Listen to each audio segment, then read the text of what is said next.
Welcome. Today we're talking about Willies. What's your favorite Willy, I wonder? Willy Wonka? Willy Shakespeare? Willy Wonka? I'm just kidding, of course. Those ones don't count. Oh, maybe Willy Afton. Oh, wait a minute. No, that's the wrong killer animatronic franchise.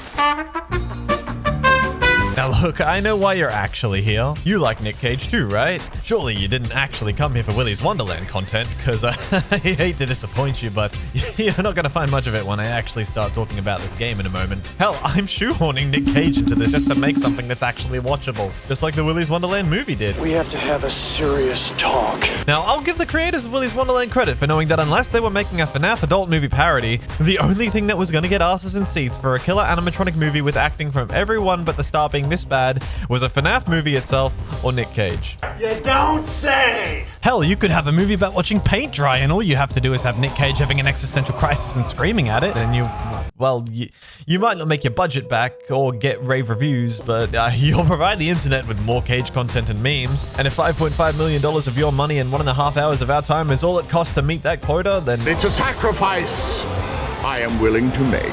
But you know, the writer and director did say this movie wasn't a parody of FNAF. In fact, the creator said he didn't even know it existed. Not sure how they expected anyone to react to that news when you drop something like this 7 years after the first FNAF game and every other thing that's come from it since. This even existing in the same world as a Titan franchise like FNAF meant it was only going to have all the comparisons drawn between them. And you know what? I say just lean into it. It's different in enough ways that count. FNAF has more ripoffs than a circumcision clinic. But what the hell, boy? Just say there wasn't enough animatronic decommissioning for your liking and that you brought in Nic Cage to remedy the situation. You know what? And weirdly, on the topic of circumcision clinics, Willy's Wonderland is surprisingly not the name of one. Now, we all know that the gameplay loop of FNAF is to sit and shiver in fear with a single Duracell battery worth of power to protect yourself while you flail at all the electronics in the room with the reflexes of a cat on enough Colombian marching powder and white monster energy to make the flash feel slow in the hopes that you don't get peekabooed too many times. Point and click monitoring. This is the bare minimum for games about killer animatronics. But you couldn't really get away with this for Willy's Wonderland because the protagonist in FNAF is a little bitch, and the protagonist in Willy's Wonderland has to carry the unbearable weight of Nicolas Cage's massive balls on their shoulders and treat the machines like the mechanic treats my car so they can give me more reasons to claim for bankruptcy. So what should they have done? I mean, like, I don't know about anyone else here, but I'm down for a Viceroy cleanup detail or power washer simulator game with the Cage Doomslayer degloving every animatronic in sight with a power washer. Hell, chuck some law minigames or pinball minigames in between the levels when the janitor is taking his breaks. And fuck it, while we're stealing elements from FNAF, throw on a timer, just as long as you understand that it's no longer your task to survive until 6 a.m.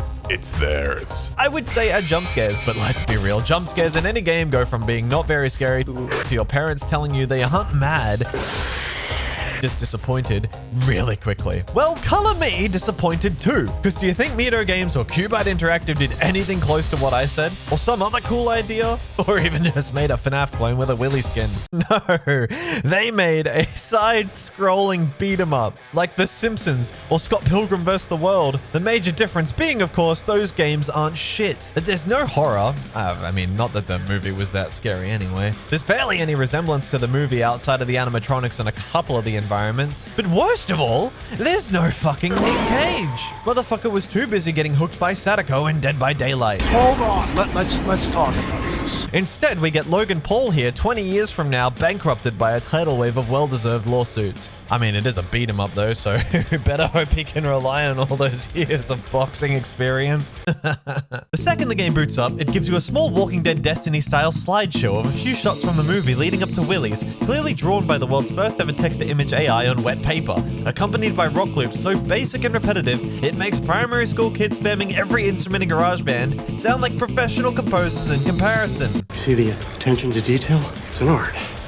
It's a craft. Pick between Gordon Ramsay, Mum Said We Had at Home instead of the one from the shops, or Courtney from Total Drama Island, and then immediately find it on the level select screen before you've even played the game yet.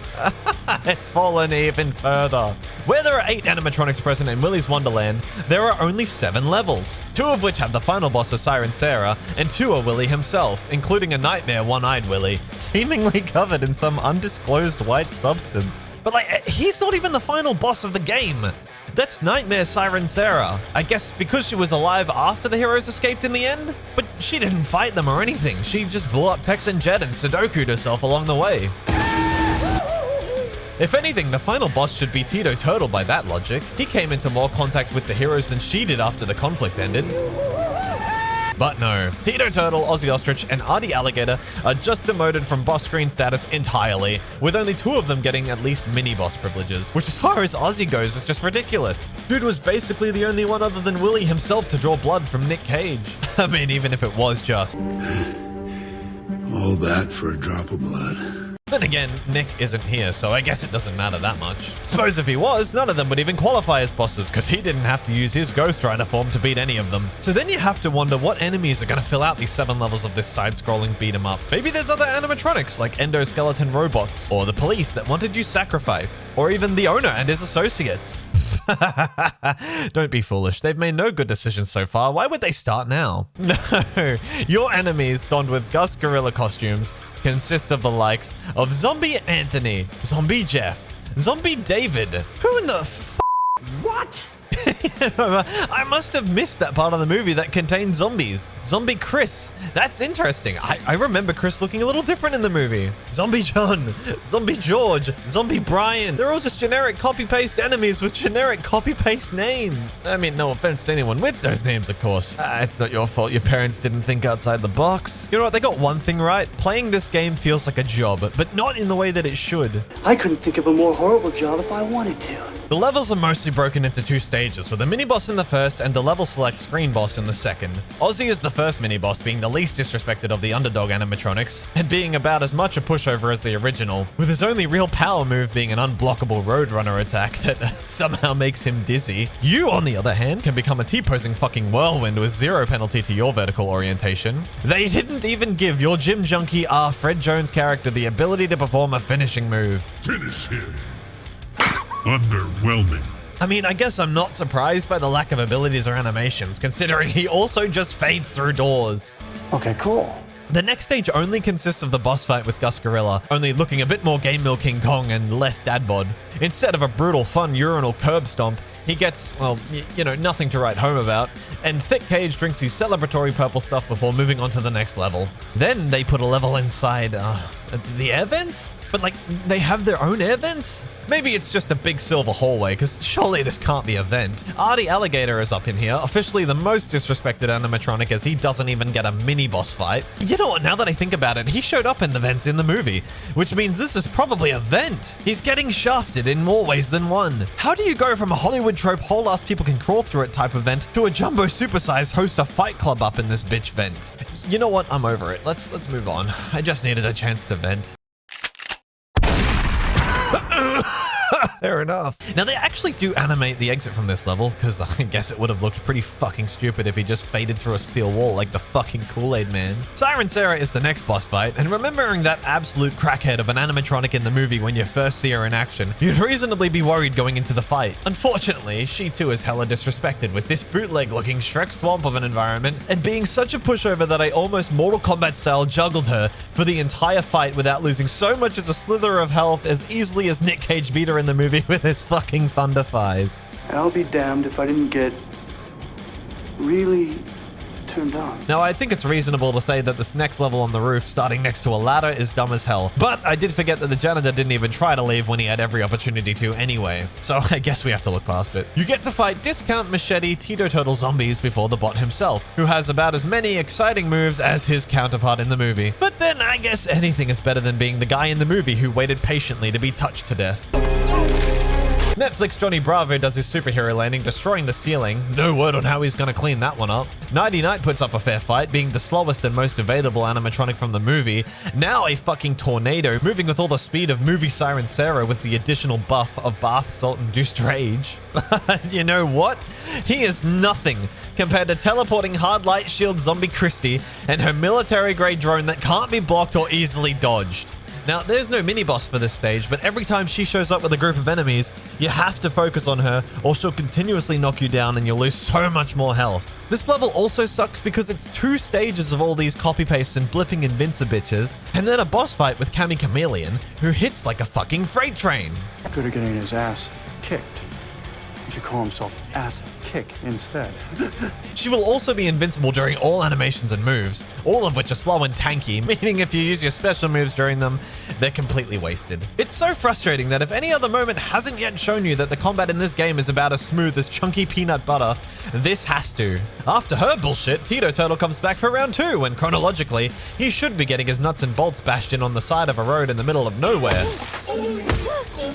Then you finally get to fight Willy, who thrusts and pounds you into oblivion and interracially tag teams you with his darker twin. Most every attack he does is unblockable. You really have no other option but to just take it and try and finish him off quickly. Now, I know what you're thinking, because I was thinking it too. Compared to the movie, this game has just jumped the shark. In fact, it did an Olympic world record level long jump over the shark, leaving it in the distance. After this point, though, it went back, picked up the shark, stood on a dead horse, and started doing jump rope with the shark's carcass while stomping in the horse with every landing. Your new enemies are soldiers and zombies dressed as SWAT officers. They can teleport in without warning, have tasers, and pistols that shoot frickin' laser beams. Combine them with everyone else and the Baton Brothers here multiple times during the next 2 stages, and the game may as well whip me, scratch me, and slap me in the face, because I just prefer a little rough play if I'm going to get fucked. You know what, maybe I should rephrase that, because they have no problem throwing my ass around like a ragdoll throughout this whole level. Getting to the second last boss fight is needlessly painful. When you finally do get there, Siren Sarah does another satanic ritual and combines all the other animatronics into a withered Willy. Nightmare? Fuck, Twisted? Scrap? Look, you get the point. It's a big mangled amalgamation. Tangled? You say we cut the chit-chat? A-hole! This serpentine prick does a lot of ranged attacks, calling for reinforcements and even turning into a fucking rocket. But you know what? As if it's a blessing, he's actually easier than normal Willy to beat as long as you've gotten there with a little bit of health to tank his attacks. Now at the finish line, Siren Sarah's the only obstacle remaining. And even though she somehow has magic powers, you have 3 lives going into the fight, no level full of enemies to persist through, so it's hard to lose even if you try to. That being said, when you get there... Come on. Oh, the game couldn't even be bothered to stick to the silent protagonist trope from the movie.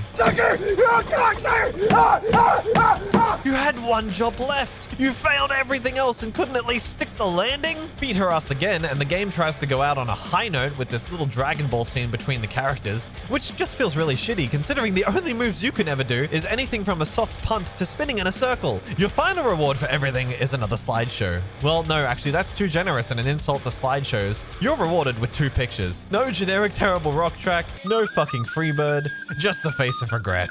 The same face you're making after realizing you're not getting that hour of your life back. But you know what? You are at least able to get your money back. The one redeeming part of this game, and honestly the only funny part, if you replay the final boss fight as the girl, the same voice line plays when you're challenging Cursed Siren. Come on. I also seem to struggle less with the final fight with Liv, but I didn't dare sit through all that again to see if she was more effective throughout the levels as well. Besides, you still get the alternate screenshot ending of bootleg Violet from The Incredibles sitting in the passenger seat just for beating the final boss with her anyway. And that's it. That's the Willy's Wonderland game. The movie probably never would have made any impact without Nic Cage, but you know what? Even with him, the game probably wouldn't have either. The only wonders I have left after playing it is why it was made and why I bothered to play it.